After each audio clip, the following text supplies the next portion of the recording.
7대 악에 대한 얘기가 진행되는데, 지난주에는 교만이었습니다. 이번 주에는 시기였습니다. 제가 이번에 말씀을 준비하면서 제가 많이 놀랐습니다. 사실은 제 안에 교만은 굉장히 나쁘고 교만은 굉장히 문제가 되는 것은 제가 인식하고 있었는데, 시기는 조금 좀 불편한 거고 좀 조심해야 되는 것 정도, 교만과는 상당히 수준 떨어지는, 교만하고 비교할 수 있는 정도는 아닌 그냥 조금 안 좋은 거지만 그래도 뭐 시기는 좀 조심해야 되지 라는 정도로 알고 있었는데, 이번 말씀을 준비하면서 오히려 좀 제가 든 생각은 교만보다 더 위험한 게 시기심이다 라는 것을 돌아보게 됩니다. 성경에는 많은 예화가 있는데 시기심들은 마지막에 꼭 살인으로 이어지더라고요. 교만은 자기 잘난 척 해가지고 본인이 망신당하는 곳으로 주로 가는데, 시기심은 망신으로 끝나지 않고 시기심은 남을 해치는 일까지 가게 되는, 범죄로 따지면 더 중범죄로 가는 일들이 교만보다는, 교만은 그냥 자기가 높아지면서 우쭐거리면서 좀 남들 보기에 눈을 찡그리는 정도 끝날 수 있는 일이지만, 시기심은 이것이 남을 해치는 행위, 심지어 가인이 아벨을 죽이는 일도 그렇고, 요셉의 형들이 요셉을 팔아서 처음에 죽일까 하다가 그나마 겨우겨우 건져가지고 노예로 팔은 것, 사울왕이 왕된 자리를 포기하고 정말 많은 백성들 앞에 정말 창피할 터인데, 자기를 정말 충실하게 섬긴 다윗, 충신 중에 충신 다윗을 그냥 죽이려고 쫓아가는 그 사울왕이 본인은 편했겠습니까? 본인이 돌아오면서 얼마나 부끄러웠겠습니까? 내가 왜 이래야 되지? 정말 내가 이래야 되나? 하는 그 마음을 누가, 시기심이 그거를 이겨버리는 거죠. 시기심이 얼마나 무서우면 창피한 것을 무릅쓰고 불명예를 무릅쓰고 자기에게 최선을 다한 충실인 다윗을 죽이는데 그 발이 빠르게 한 것, 그 원동력이, 그 중심축에 시기심이 있다는 것을 성경에 누누이 얘기하면서, 정말 우리 인생 가운데 더 위험한 것이 있다면 실제로 교만보다도 이 시기심이 얼마나 위험하고 반드시 제거해야 될 악덕인가라는 것을 발견하게 됩니다. 시기심은 파괴적인 죄입니다. 한번 따라하겠습니다. 시기심은 파괴적인 죄이다. 예, 아니 선포합니다. 이제는 시기심은 그냥 안 좋은 마음, 좀 불편한 마음으로 우리는 이해하지 않고, 이제는 오늘 이 강단을 통해, 여러분의 입술을 통해 시기심은 죄로 선포가 되었습니다. 앞으로 저와 여러분의 인생 가운데 시기심을 죄라 여기며 시기심으로부터 자유할 수 있기를 축복합니다. 시기는 사악한 눈길입니다. 다른 사람이 즐거운 꼴을 보지 못합니다. 사촌이 땅을 사면 배가 아프다 라는 우리 속담들 사실일 것입니다.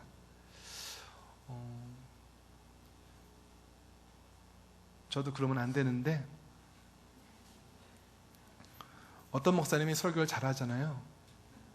그럼 이렇게 생각해요. 쟤는 목소리가 좋아서 그래.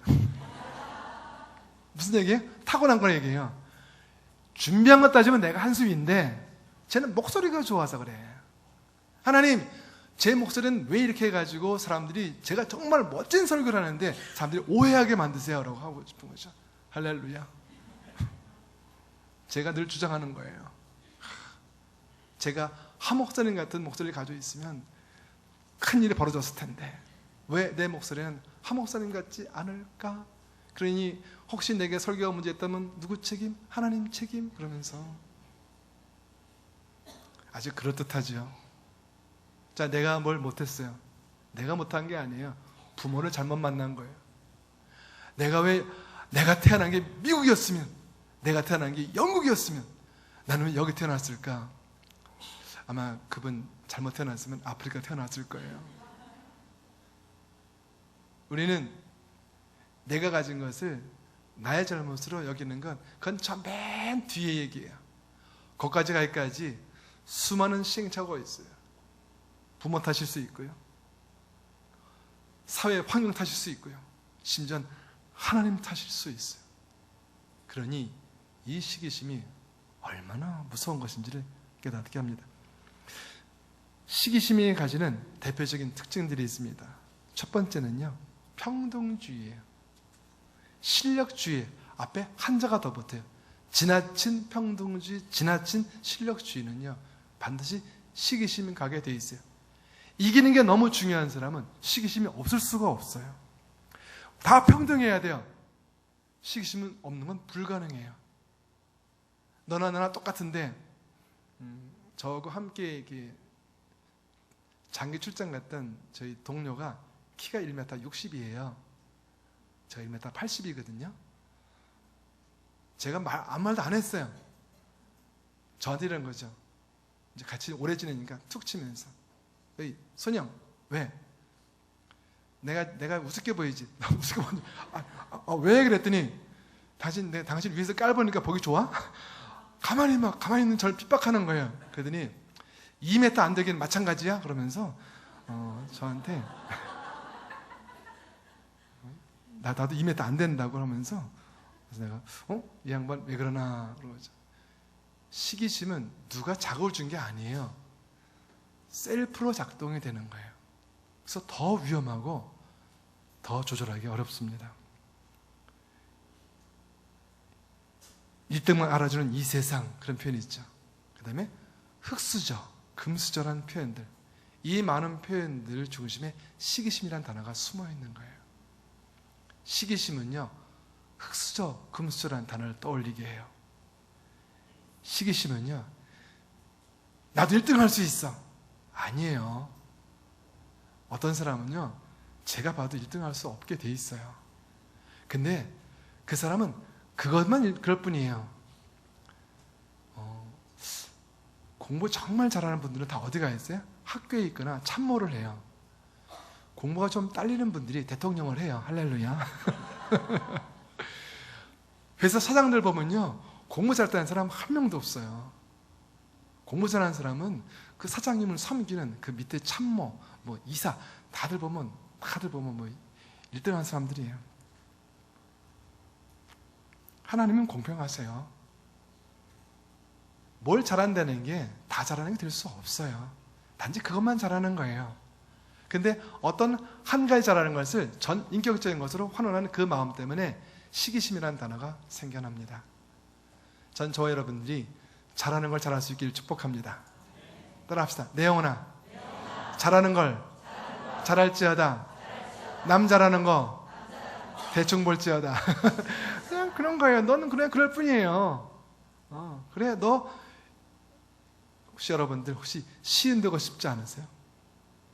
탁 쓰고 나도 시인일 수 있어. 어떤 때 또 막 작곡을 해요. 나도 작곡가 될 수 있어. 이런 다 로망이 있대요.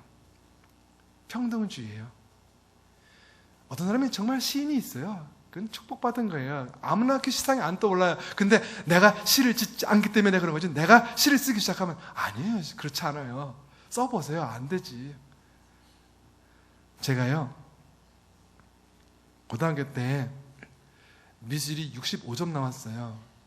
근데 보통 제 평균치가 85점이었어요. 그래서 제가 평균 2점 떨어져가지고 제가 성적이 막 뚝 떨어졌어요. 그래가지고 억울해가지고, 죄송해요. 바꿔 말하면 제가 미술만 점수가 높았으면 제가 전교 1등이었어요. 할렐루야. 아예 또 그런 얘기 한다. 그래서 그 점수를 20점만 올리면 제가 전교 1등이기 때문에 찾아갔어요. 미술 선생님을. 선생님, 그 얘기는 빼고 제가 왜 65점이에요?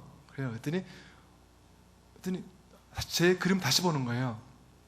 보더니 한숨을 쉬세요. 근데 제가 그 그림 그리는데 걸린 시간이 5시간이에요. 근데 1시간에 그린 애들이 90점 나왔어요. 근데 제가 5시간 그렸는데 65점 나왔어요. 저한테 이렇게 말씀하세요. 저기 그 크레파스가 빠진 부분이 하나도 없대요. 이걸 꽉 채웠으니까 정말 5시간은 걸렸겠대요. 근데 이거 65점 맞대요. 제가 억울했어요. 그 선생님이 엉터리를 하는 거죠. 그 선생님이 정말 제 미술을 제대로 저를 평가했다면 나는 1등 했을 텐데 라고 했다는 거죠. 저는 그림 잘 못 그려요. 저 작곡 잘 못해요. 어떤 분은 잘해요. 대신에 저는 공부 잘하잖아요. 대신에 저는 또 이렇게 또 교회에서 목회하잖아요. 잘하는 게 있고 못하는 게 있어요. 그냥 못하는 건 못한다고 얘기를 하면 돼요. 나 못해. 그러면 돼요. 난 이것도 못하지. 그래. 나 그것도 못해. 근데 내가 왜 못해? 나도 할 수 있어. 내가 안 할 뿐이야. 이런 부분들이 지나친 평등주의, 실력주의가 안에 깔고 있어요. 근데 이런 마음들이 무서운 것은 이런 마음들이 시기심을 바로 이어준다는 사실입니다. 로마서 12장 3절 말씀 읽겠습니다. 시작. 여러분은 마땅히 생각할 세상의 생각을 품지 말고 오직 하나님께서 믿음의 분량대로 그것에 맞게 생각하십시오. 저와 여러분의 인생 가운데 지나친 평등주의나 실력주의 이런 것들을 다 버릴 수 있기를 바랍니다. 내가 잘하는 것은 잘한다고 얘기할 수 있으며 또 실제로 내가 못하는 게 있으면 난 그건 못해 라고 말하는데 갈등 없기를 바랍니다. 그 누구에게도 잘하는 게 있고 못하는 게 있습니다. 잘하는 건 잘할 뿐이고 못하는 건 못하는 뿐인 겁니다. 왜냐하면 이 모든 것들이 하나님께서 주신 것이기 때문입니다. 두 번째, 시기심의 특징은 뭐냐면 실패를 예상하면서 보복합니다. 누가 이런 말을 합니다. 우리는 누구든지 똑같이 행하는 사회 속에 살고 있다는 말을 하게 됩니다. 따라서 잘할 수 없는데도 잘해야 된다고 하는 증오감이 생깁니다. 따라서 낙오자가 생기는 것이 불가피합니다. 다 잘해야 돼요. 누구나 다 대표이사가 될 수 있어요. 라고 생각해요. 누구나 사장 될 수 있어요. 그래서 예를 들면 이사나 부장이나 과장으로 마치게 되면 자신을 실패자라고 생각한다는 거죠. 아니에요. 어떤 사람은 하나님이 사장으로 할 수 있도록 기름 부어 주셨어요. 어떤 사람은 부장으로 과장으로 살다가 인생을 마쳐도 전혀 문제가 없게 만들어 주셨고, 어떤 사람은 담임 목사로, 어떤 사람은 부목사로, 어떤 사람은 도와주는 사람으로, 어떤 사람들은 앞에서 리더로 다 세워 주셨어요. 그럴 뿐이에요. 마치 연극 따지면 역할을 받았을 뿐이에요. 로마서 8장 37절부터 39절 말씀 읽겠습니다. 시작.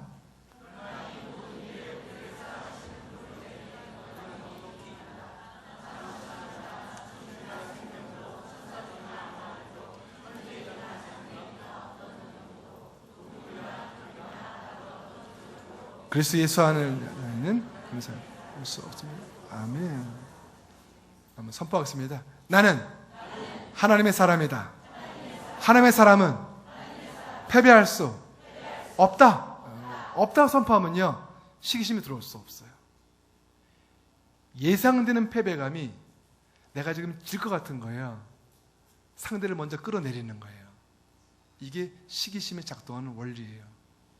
내가 안 될 것 같거든요. 너도 하지 말라는 거죠. 내가 못하는 건 너도 하지 말라는 거죠. 내가 할 수 없는데 네가 했다? 그건 잘못된 거예요. 뭔가 잘못된 거예요. 나는 바로 잡아야 돼요. 이 바로 잡아야 되는 생각이 내가 하는 범죄를 정당화해요. 나는 바로 잡았을 뿐이야. 하나님께서 잘못하신 것을 나는 바로 잡았을 뿐이야. 이 사회가 잘못된 걸 나는 바로 잡았을 뿐이야. 모두가 다 잘해야 되는데 왜 쟤만 잘해? 그래서 이런 제도는 없애져야 돼. 제도를 없애버리는 거죠. 내가 잘할 수 없는 제도는 다 나쁜 제도예요. 그래서 이 사회에 저항만 갖게 되고 불평불만의 사람이 되지요. 그걸로 끝내지 않고 실패자라는 낙오감을 가지고 낙오자가 되어서 유리방황하는 것, 그것이 시기심이 가져다주는 중요한 특징 중에 하나. 세 번째, 시기심은 더욱더 한 발 더 나가 시기심은 죄입니다. 단테라는 사람이 이렇게 말했습니다. 시기심은 모든 것을 불살한다. 시기심은요, 모든 것을 불사르는 불쏘시개 같은 거라고 얘기합니다. 갈라디아서 5장 1절 말씀 읽겠습니다. 시작.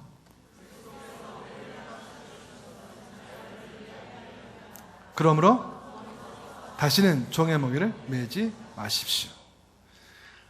하나님이 우리에게 이렇게 말씀하실 때 너는 자유자야. 네 까지예요. 그리고 돌아서서 종의 멍에, 죄의 멍에를 쓰고 살아가요. 왜요? 왜요? 아주 근본적인 이유, 하나님에 대한 신뢰가 부족한 거예요. 안 믿어지는 거예요. 내가 자유자라는 게, 내가 축복받은 사람이라는 것이 내 눈으로 보니까 안 믿어지는 거예요. 나보다 저렇게 잘 사는 애들이 많은데, 나보다 저렇게 높은 애들이 많은데, 옆에는 예수님도 안 믿는데 저렇게 좋은 대학 척척 붙는데 아직도 내가 갈 길이 먼데, 아니야, 나는 아니야. 하나님에 대한 온전한 신뢰하지 못하는 것들이 우리를 자유함에서 벗어나게 합니다. 저와 여러분들이 하나님께서 우리에게 주시는 그 자유를 마음껏 누리면 좋겠습니다. 하나님은 우리로 어디든지 갈 수 있게 하셨고 어떤 생각이든지 품을 수 있게 해주셨습니다. 우린 따지면 잘하는 것만 문제가 아니라면 다 할 수 있지 않겠습니까? 할 수 있는 게 좋은 것이라면 우리 문제가 없어요. 잘하는 것이 아닌 할 수 있는 것에 저와 여러분 마음을 쓸 수 있기를 축복합니다. 그럼 선포합시다. 내 영혼아, 하면 된다. 잘하는 것 잊어버리자. 잘하는 것에 대해서 마음을 쓰지 않는 것 참으로 중요해요. 일부러 못할 필요는 없어요. 그러나 일부러 잘할 필요 없다는 거죠. 그냥 하는 거예요. 어떤 친구가 아주 힘이 세요. 나는 힘이 없어요. 내가 들을 수 있는 무게 한계는 20kg예요. 근데 그 친구는 120kg 들 수 있어요. 근데 걔하고 나하고 둘이 있는데 80kg짜리 물건이 놓여져 있어요. 그럼 누가 들어야 됩니까? 할렐루야. 할렐루야. 예, 저희 아내하고 저하고 집에 있어요. 높은 데 물건이 있는데 저희 아내는 꺼낼 수가 없어요. 누가 꺼내야 될까요? 형광등 누가 갈아야 될까요? 제가 갈아야 됩니다. 키가 크기 때문에 해야 되는 일이 있고 힘이 세기 때문에 해야 되는 일이 있어요. 바꿔보면 내가 힘이 약하기 때문에 그런 일 안 해도 괜찮은 거예요. 내가 키가 작기 때문에 그 높은 내 거 안 꺼내도 되는 거예요. 이 모든 것들이 대신에 저는 잘 부딪혀요. 아래쪽이 약해요. 저희 아내 저번에 맨날 부실하다고 그래요. 잘 넘어지고 부딪힌다고. 제 다리 밑에 보면 상처가 많아요. 왜? 부딪혀가지고. 근데 저희 아내 상처 하나도 없어요. 아래를 잘 살피는 거죠. 할렐루야. 다 틀린 거예요. 저희 아내가요, 좀 이렇게 다시 남자를 고른다면요, 큰 남자 안 고르겠대요. 할렐루야. 부실하대요, 저보고. 자꾸 부딪히고, 맨 상처투성이고. 제가 봐도 그래요. 그래요. 유리한 게 있어요. 키 커서 유리한 게 있어요. 농구할 때 너무너무 유리해요. 그런데 또, 이게 밑에 걸 볼 때는 너무너무 불리한 거죠. 힘이 세요. 그래서 힘이 세고, 어떤 사람이 예를 들어 이런 거 있어요. 태권도 해가지고 주먹이 굉장히 세요. 어디 가서 맞을 수밖에 없어요. 왜요? 이 사람을 때리면 죽거든요. 그러니까 힘이 없고 주먹이 약한 사람이 누굴 때릴 수 있어요. 근데 태권도가 4단, 5단 이상 되면요, 누굴 때리면 범법행위가 돼요. 상처 받았든 안 받았든 그것이 살인미수가 되기 때문에. 그래서 힘이 센 사람들은요, 정말 주먹 있는 사람들은 맞는다고요. 어설프게 주먹 있는 사람들이 때리지 진짜 센 사람들은 맞는 거예요. 할렐루야. 어설픈 사람들 회개할지어다. 그런 거예요. 어설프게 실력이기 때문에 우리가 남을 핍박하는 거예요. 정말 실력 있는 사람은요, 당해줘도 괜찮아요. 왜? 내 안에 크리스찬들이 정말 복받은 사람의 자의식이 있으면요, 싸우지 않는 거예요. 세상과 싸우지 않는 거예요. 함께 싸우고 그들을 부러워하고 시기한다는 것은 우리 안에 만족감이 떨어지기 때문이에요. 즉, 저들과의 관계의 문제가 아니에요. 내 안에 절대적인 만족이 없기 때문에 절대 행복이 있는 사람은 남과의 비교해서 시리에 빠지지 않아요. 따라서 시기심에 따른 첫 번째 증상이 시리에 빠지는 거예요. 갈라디아서 6장 7절 말씀 시작.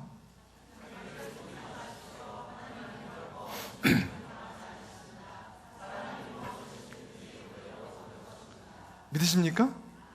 여러분이 무엇을 하든지 하나님의 이름으로 하면 다 된대요.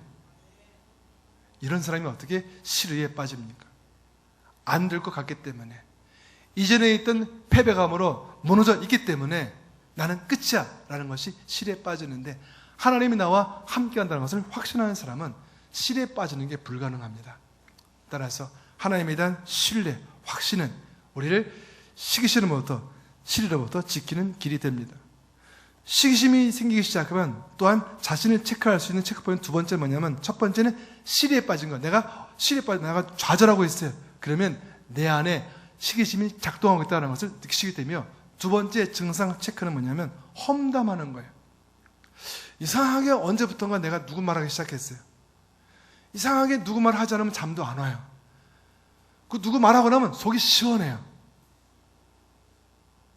잠언 10장 19절 말씀 시작.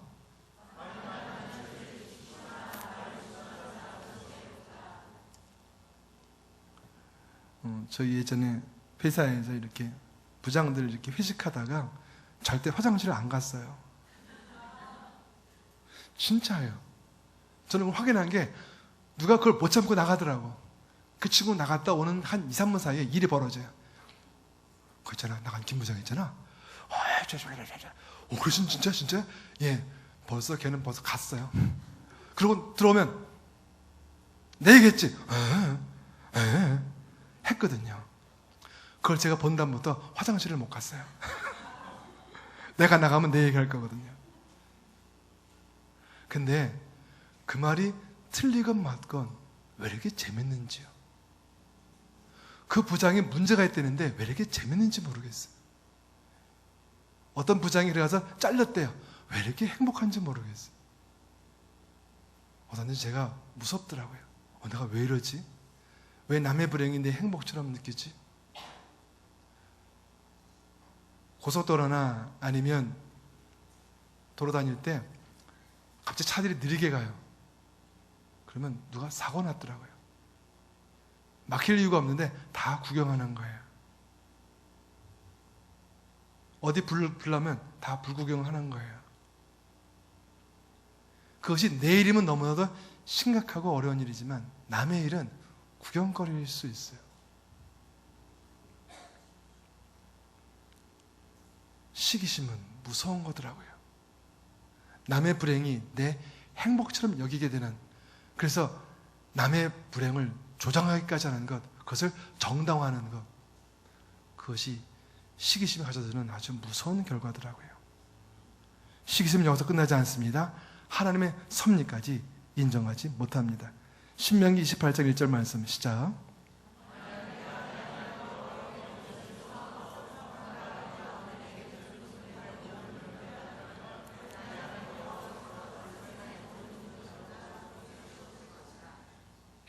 하나님이 이렇게 말씀하세요. 내 말을 잘 듣고 나를 신뢰하면, 내 말을 듣고 나를 신뢰하면 내가 너희를 높일 것이다. 그러면 우리가 이렇게 아기다툼하고 싸우고 죄의식 빠지고 자괴감 빠지고 이런 모든 일들이 왜 그러는 거예요? 결국 하나님과의 관계 문제라고 성경은 말합니다. 이제 이곳에 있는 저와 여러분들은 이 말씀을 들었으니 시기심을 그냥 내 안에 가지는 어떤 특성으로 여기지 말고 하나님에 대한 신뢰 부족으로 여겨서 더욱더 믿음의 자리로 나갈 수 있는 저와 여러분 될 수 있기를 축복합니다. 또한 시기심은 자기 자신을 자포자기, 자기 상실감을 빠지게 됩니다. 이런 모든 일들을 드는 좋은 예가 있습니다. 창세기 요셉과 형들 얘기 잠깐 보기 원합니다. 먼저 창세기 37장 10절 11절 읽겠습니다. 시작. 그러자 그의 아버지가 그를 꾸짖어 말했습니다. 무슨 그런 꿈을 꾸었느냐? 그러면 나와 내 어머니와 내 형들이 정말 내게 와서 땅에 엎드려 내게 절하게 된다는 말이냐? 그의 형들은 요셉을 많이 질투했으나 시기심은 예상치 못한 상황에 일어납니다. 나는 그냥 말했을 뿐이에요. 그렇게 생각해요. 근데 그 한마디가 엄청난 파장을 몰고 올지를 요셉은 몰랐을 거예요. 그 한마디가, 그 몇 마디가 그 형들이 자신을 죽이고자 마음먹는 데까지 간다는 걸 그때는 몰랐을 거예요. 그럴 줄 알았다면 그렇게 말하지 않았을지 몰라요. 저 여러분들이 무심코 건네는 한마디가 어떤 결과를 올지 우리는 깨달을 필요가 있어요. 시기나 상황에 맞지 않는 적절치 못한 자기 자랑이 얼마나 위험한 일에 빠질 수 있는지, 즉 상대방 마음속에 있는 시기심을 우리는 간과하면 안 돼요. 내게 그런 시기심이 있듯이 상대방에게도 시기심이 있으니 그 시기심을 자극하는 건 굉장히 위험한 일이에요. 저는 섣부른 자랑으로 자기 주변에 있는 분들에게 시기심 작동 스위치가 켜지 않게 하기를 축복합니다. 특히 아내분들, 남편분들, 그 시기심 주장하지 마십시오. 특히 비교하는 행위는 시기심을 자극하는 1순위입니다. 남자분들 공감하는 얘기 있을 거예요. 여자분들에게 어떤 얘기 들을 때 가장 빨리 반응합니까? 옆집 아저씨 있잖아. 그분은 이렇게. 왜? 걔하고 살지? 왜? 왜 나하고 살아? 당장 나옵니다. 아내도 마찬가지죠. 우리 갔는데, 우리 우리 그 있잖아.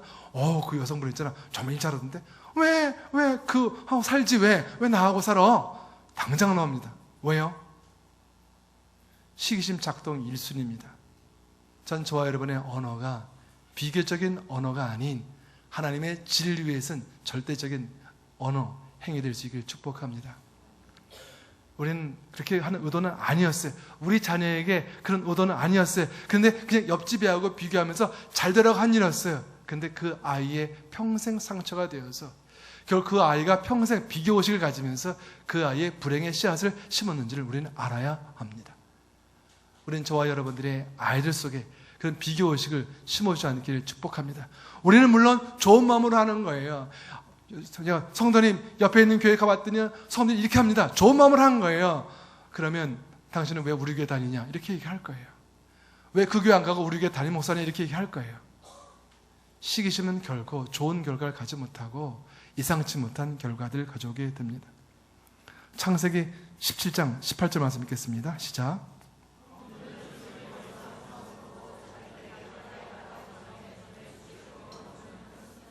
이미 생긴 시기심은 죄된 본성으로 사악하고 끈질기게 괴롭힙니다. 이미 생긴 시기심은 막아야 돼요. 지금 내 안에 어떤 시기심 있잖아요. 빨리 막으셔야 돼요. 이거 간과하면 안 돼. 에이, 이것쯤이야. 그냥 부러운 거야. 그냥 시기하는 마음이야. 절대 시기하는 마음으로 머물러 있지 않습니다. 그 시기심이란 씨앗이 어떤 결과를 가져올지 예상할 수 없습니다. 오늘 보니 앞전에 있던 시기질투심이 어느 순간에 살인 욕구로 변해버렸습니다. 악한 생각은 악한 생각만으로 끝나지 않습니다. 창세기 37장 28절 말씀 읽겠습니다. 시작.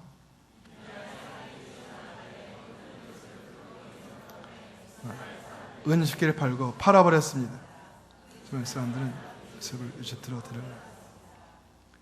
하나님의 큰 주권적인 역사에서 볼 때 요셉이 애굽 땅에 팔려가는 건 필요했던 일이에요. 그래요. 그것은 하나님의 구원 역사에 필요한 일이었는데 형들에게는 있어서는 안 되는 일이었어요. 형들은 그렇게 동생을 죽이려고 웅덩이에 빠뜨리면 안 되는 거예요. 또한 웅덩이에 빠진 동생을 한순간 내가 욱해서 그랬어. 건져줘야지. 어떻게 노예로 팔아버립니까? 그건 죽음보다 못한 결과일 수 있지 않겠습니까? 바로 이것이 시기심이 가져온, 시기심이 그냥 시기심으로 머물러 있지 않고 어떤 모습까지 자라날 수 있고 변화될 수 있는가를 명백하게 보여줍니다. 창세기 37장 31절로 33절 말씀 읽겠습니다. 시작.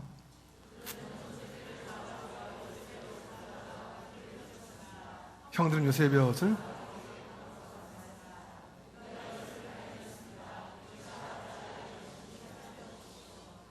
야곱이 그 옷을 알아보고 말했습니다. 정오.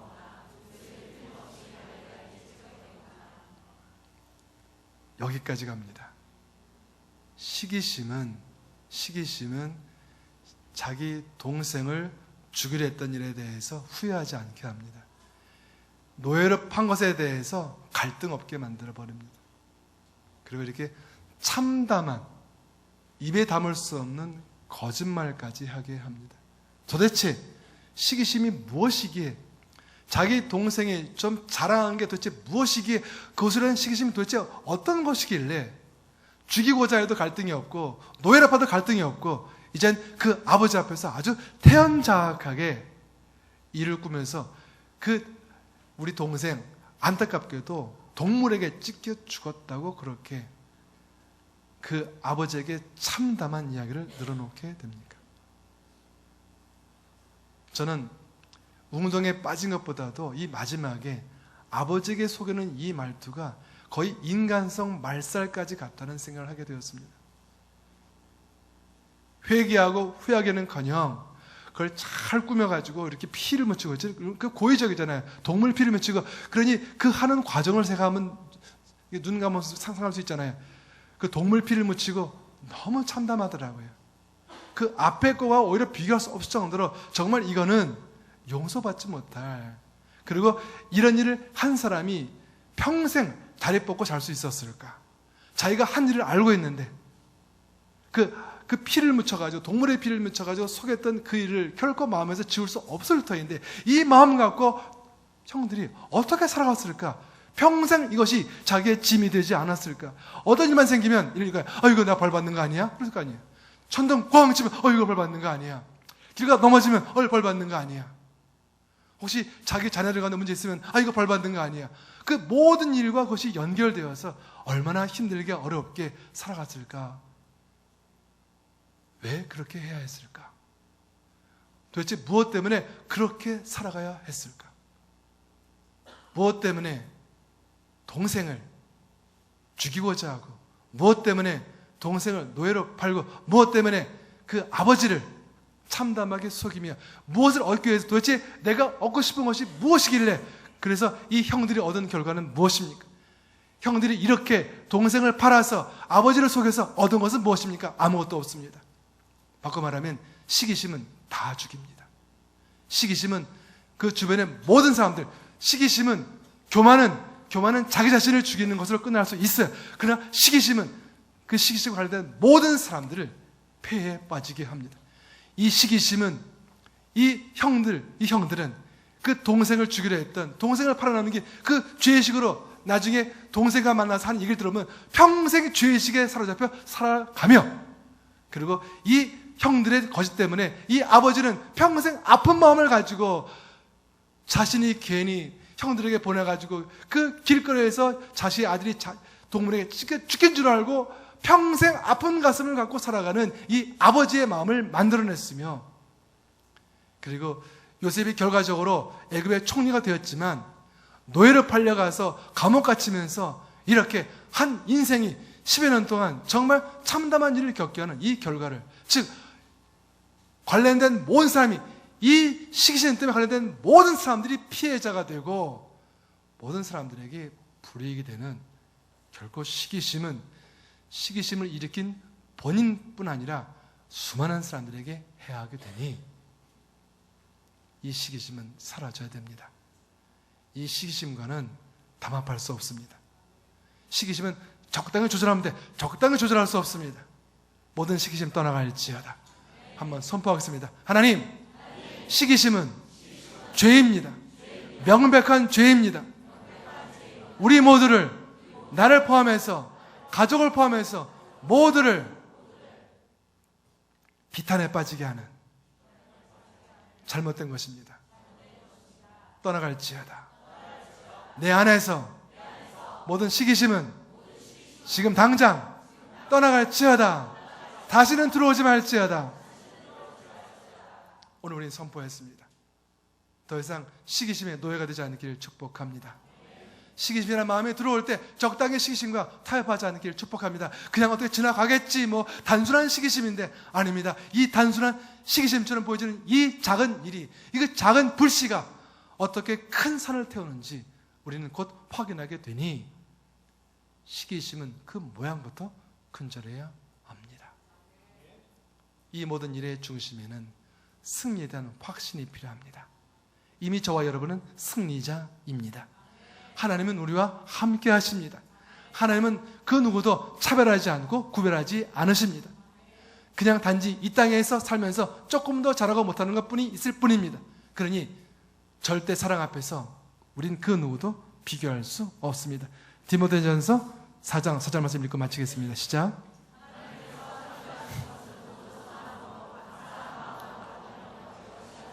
아무것도 없다. 아멘. 나 자신도 버릴 수 있는 사람이 아닙니다. 그리고 내 앞에 보여주는 그 사람도 하나님의 사람에게 버릴 것이 없는 사람입니다. 하나님은 내 앞에 있는 사람에게 이런 것을 주었고 내게는 이런 것을 주었습니다. 이 세상은 그것을 구별합니다. 이 세상은 그것이 차이가 있다고 말합니다. 그러나 하나님께는 차이가 없습니다. 따라서 하나님 나라의 관점으로 살아가는 사람들에게는 서로 비교하면서 서로 상처를 주지 않게 되지만, 세상의 관점으로 살아가게 되면 그것이 비교 대상이 되고 그것 때문에 서로 상처를 주고받으며 시리에 빠지기도 하고 실패에 빠지기도 하고, 심지어 우리는 우리 스스로 우리 손으로 죄를 짓는 죄의 자리까지 나아가게 됩니다. 오늘 말씀을 주신 하나님을 찬양합니다. 또한 그 시기심을 내보내는 선포를 하게 해서 우리의 남은 인생에서 더 이상 시기심의 노예가 되지 않게 하신 주의 이름을 높여드립니다. 같이 한번 기도하면 좋겠습니다. 하나님, 더 이상 시기심의 노예가 되지 않겠습니다. 그리고 내 안에 생긴 시기심을 가볍게 간과하지 않겠습니다. 혹여 그런 마음이 있다면 내어 쫓겠습니다. 오직 하나님 이름으로 서로 도와주며 격려하며 세워주며 그렇게 하나님의 온전한 섭리를 인정하며 온전한 믿음 가운데 거하기를 원하오니 축복하여 주시옵소서. 같이 한번 위에서 기도하겠습니다.